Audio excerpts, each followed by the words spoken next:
Hope you all are fine.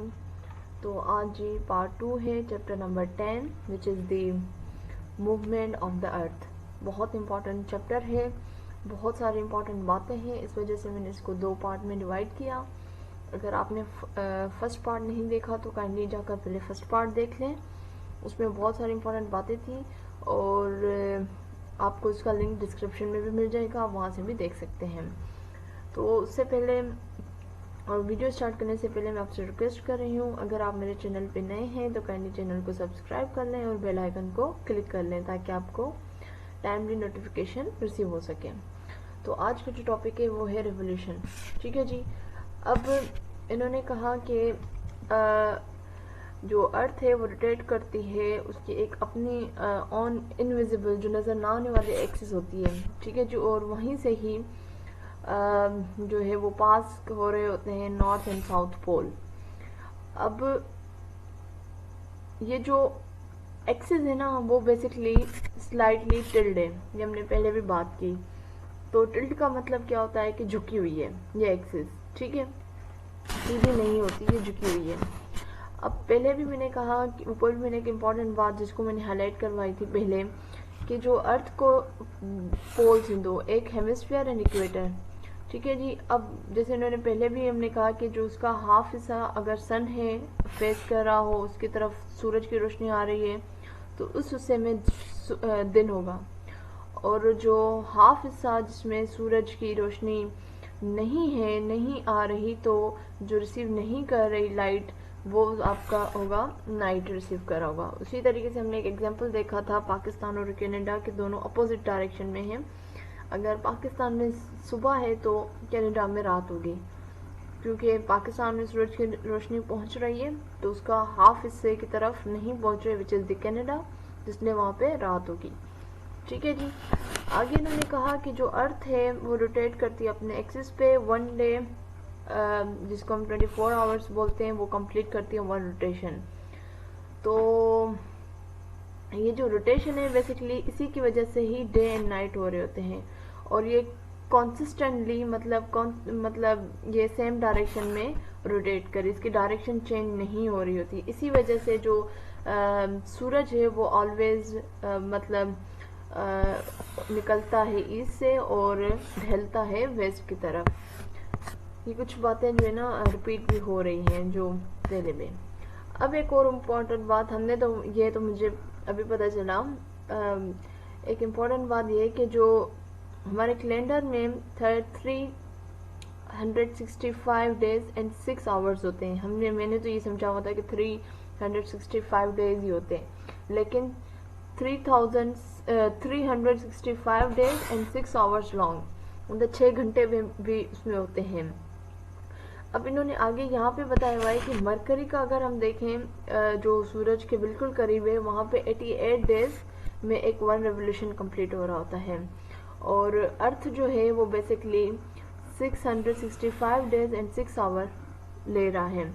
और अगर Jupiter का ले मतलब वन रेवोल्यूशन करने में ना, और अगर हम जुपिटर का ले तो वो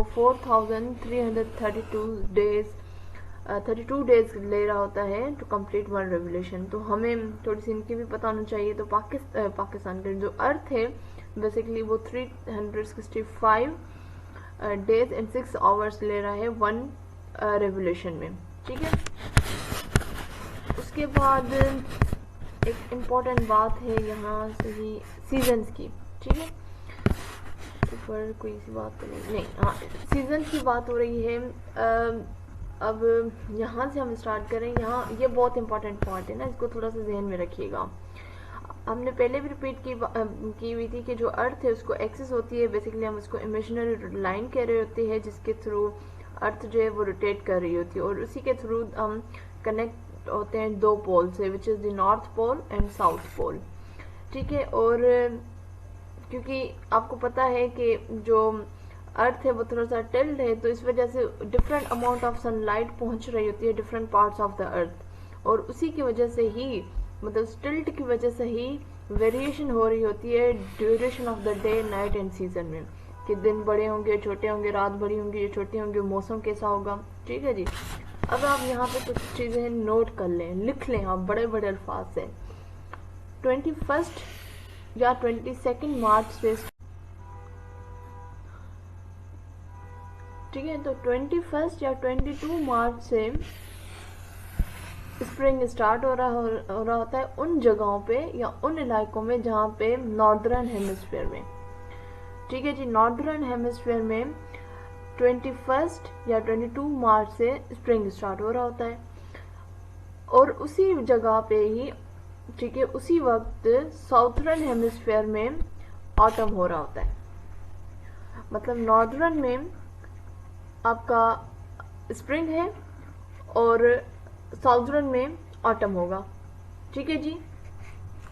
और in this time both the hemisphere receive similar amount of sunlight और the length of the day and night is the same at all the places of the earth. मतलब नाइट और डे की जो लेंथ होगी वो दोनों की same होगी, आइदर इन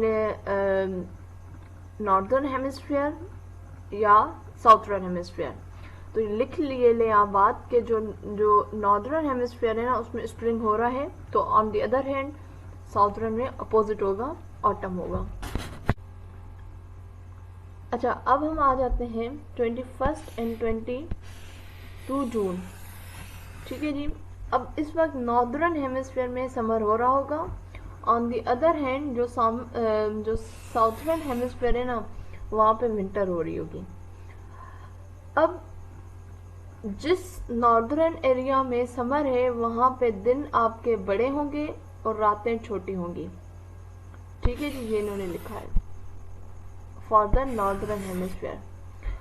समर में आपने ये भी देखा होगा कि दिन छोटे होते हैं, रातें दिन बड़े होते हैं, रातें छोटी होती हैं। ऑन द अदर हैंड जो साउथर्न हेमिस्फीयर है वहाँ पे आपके विंटर है, तो विंटर में जी रातें बड़ी होती हैं, दिन छोटे हो रहे होते हैं। ये आप लिख लें ताकि आपको क्लियर मतलब याद रहे, अगर कल आप कहीं पे देखें तो आपको याद हो। अब हम आ जाते हैं 22 एंड 23 सितंबर की तरफ। अब ये उलट हो जाता है।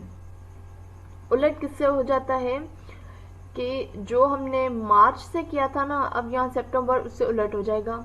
अब मैं यहाँ पे बता रही हूँ, मार्च में हमने किया था कि नॉर्दर्न हेमिस्फीयर में स्प्रिंग है और साउथर्न हेमिस्फीयर में ऑटम है। लेकिन यहाँ सितंबर में क्या होगा कि सितंबर में जो आपका नॉर्दर्न हेमिस्फीयर है वहाँ पे आपका ऑटम हो जाएगा, ठीक है जी, नॉर्दर्न हेमिस्फीयर में ऑटम हो जाएगा और साउथर्न हेमिस्फीयर में स्प्रिंग आ जाएगा। ये यहाँ पे बात है, ये उलट हो जाता है किससे, ये जो मार्च वाली सिचुएशन थी ना उससे उलट हो जाएगा। अब आ जाते हैं दिसंबर की तरफ, और इसी में भी जो ऊपर वाले हमने बात की थी, जैसे हमने मार्च में बात की थी कि दिन और रातें इक्वल होंगी, लेंथ दोनों की बराबर होगी दिन और रात की, तो मार्च में भी ऐसा ही था, अब यहाँ सितंबर में भी ऐसा ही होगा। अब हम आ जाते हैं दिसंबर की तरफ। अब दिसंबर जो है ना वो उलट होगा जून वाले सिस्टम से। जैसे जून में नॉर्दर्न हेमिस्फीयर में क्या था, नॉर्दर्न हेमिस्फीयर में समर थी, तो यहाँ दिसंबर में नॉर्दर्न हेमिस्फीयर में विंटर होगी।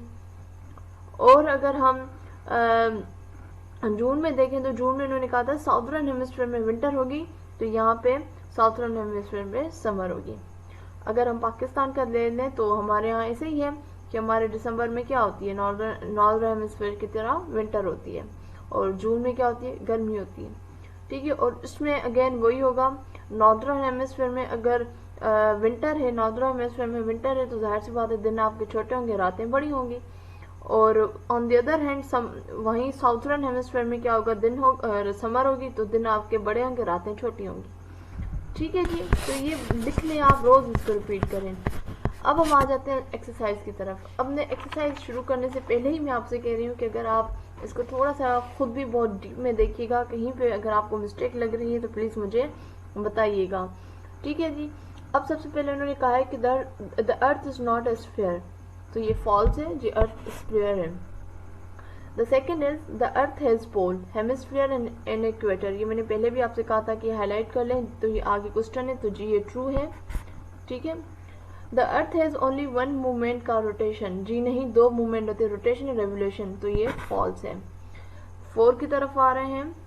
Rotation take 1 year and 6 hours to complete, ठीक है जी। 1 year and 6 hours to complete. तो ये रोटेशन तो ये नहीं लेता, ये रेवोल्यूशन लेता है। इन्होंने आगे पीछे किया। रोटेशन बेसिकली 24 घंटे का होता है, रेवोल्यूशन बेसिकली आपका 1 साल और 6 घंटे का होता है, तो ये आपका फॉल्स होगा। अब आ जाते हैं 5 की तरफ कि revolution take 24 hour to complete, तो ये जी फॉल्स होगा। ये इन्होंने यहाँ पे उलट पुलट कर दिया 4 और 5 में। अब हम आ जाते हैं 6 की तरफ। It is night in the part of the earth facing away from the sun. कह रहे it is night in the part of the earth facing away from the sun. जी बिल्कुल, जो अवे होगा तो जाहिर सी बात है वहां पे रात ही होगी, तो ये ट्रू है। ठीक है, अब आ जाते हैं 7 की तरफ। Revolution causes the season and day and night. Question number है जी 7। क्वेश्चन 7 है revolution causes the season and day and night. जी नहीं, ये आपका हो जाएगा फॉल्स। ये रोटेशन है, ये मैंने लिख लिया इसलिए पॉइंट। जो रोटेशन है वो कॉज करते हैं डे एंड नाइट। आ जाते हैं क्वेश्चन 8 की तरफ। When a hemisphere is tilt toward the sun it's summer. जी because it receive more sunlight. बिल्कुल, जाहिर सी बात है, जो जिसकी तरफ ज्यादा झुकाव होगा वहां सूरज की रोशनी ज्यादा पहुंचेगी। जब सूरज की रोशनी वहां ज्यादा पहुंचेगी तो जाहिर सी बात है वहां समर मतलब वहां गर्मी ज्यादा। अच्छा, ये क्वेश्चन 8 का ट्रू है, सही है। अब आ जाते हैं क्वेश्चन नंबर 9 की तरफ। On 21st or 22 March, length of the day and night become equal for the southern and northern hemisphere। जी बिल्कुल, इसमें यही था ना कि जो नॉर्थर्न होगा वहाँ पे स्प्रिंग होगा और जो साउथर्न होगा वहाँ पे ऑटम होगा। तो यही बात याद रखें, जो मार्च है एंड सितंबर है, ये 2 वाहिद ऐसे होंगे जहाँ पे आपकी जो लेंथ होगी डे एंड नाइट की वो सेम होगी। तो ये क्या होगा, ट्रू होगा। सही है जी, क्वेश्चन नंबर 9। अब आ जाते हैं 10। द अर्थ हैज नो पोल। जी नहीं, गलत है, अर्थ को पोल्स हैं, साउथ पोल भी है, नॉर्थ पोल्स भी है, तो ये जी फॉल्स है। ठीक, अब हम आ जाते हैं एमसीक्यूज की तरफ। ये शायद मैंने ऊपर मिस किया था, आई डोंट नो, मुझे याद नहीं आ रहा। ये है the earth is tilt at an angle of, तो ये एंगल है 23.50 डिग्री। ठीक है, 23.5 या आप कह सकते हैं। The earth take dash hours to rotate on an axis, तो जाहिर से 24 घंटे। In days become shorter and night become longer. तो ये जी विंटर में ऐसा होता है कि आपके दिन जो है वो छोटे होते हैं, रातें बड़ी होती हैं। Question 4। In days become longer and night become shorter. तो ये इसका होगा सी, जिसमें डेज बड़े होते हैं और नाइट जो है वो शॉर्ट होती हैं। The orbit of the earth is an elongated circle in called oval. ठीक है। Question 4। The earth take dash to revolve around the sun, तो 365 डेज एंड 6 आवर्स। उसके बाद है जी earth axis. The earth axis is a imaginary line in that half of the earth which is facing the sun there is. तो जो अर्थ की तरफ ज्यादा मतलब सन होगा तो वहां पे डे ही होगा। ठीक, उसके बाद है the earth is rotating consistently and in same direction, तो इसका ये होगा। ठीक है जी, तो उम्मीद है आपको वीडियो अच्छी लगी होगी। प्लीज़ कहीं पे अगर कोई मिस्टेक है तो मैं इसके लिए पहले सॉरी कर रही हूँ, और काइंडली इसको आप खुद थोड़ा सा कंफर्म करके और कमेंट में मुझे भी बताइएगा। मेरी कोशिश तो यही होती है कि मैं ये नहीं कि बस मैंने उठाया और यहाँ पे आकर मैं वीडियो रिकॉर्ड करूँ। जी नहीं, मैं पहले खुद प्रॉपर अपने नोट्स बना लेती हूँ और वेरीफाई करती हूँ। कहीं से अगर मुझे आंसर नहीं समझ आता तो मैं खुद उसको वेरीफाई करती हूँ, फिर मैं करती हूँ। ये नहीं है कि मैं सिर्फ आपके लिए वीडियो है, ये मैं अपनी भी तैयारी कर रही हूँ, तो इसलिए ये तो हो ही नहीं सकता कि मैं कोई बिना वेरीफाई किए हुए यहाँ पे करूँ। लेकिन फिर भी इंसान हूँ, कहीं पे मिस्टेक हो सकती है। अगर कहीं मिस्टेक है तो प्लीज़ मुझे कमेंट में ज़रूर बताया करें। मैं उसको एक और वीडियो में मैं उसको करेक्शन कर दूंगी ताकि दूसरे लोग उसको मतलब उनके पास रॉन्ग नॉलेज ना जाए। तो अगेन, वीडियो अच्छी लगी हो तो लाइक करें, कमेंट करें और दूसरों के साथ ज़रूर शेयर करें और चैनल को सब्सक्राइब करें। तो इंशाल्लाह नेक्स्ट वीडियो तक अल्लाह।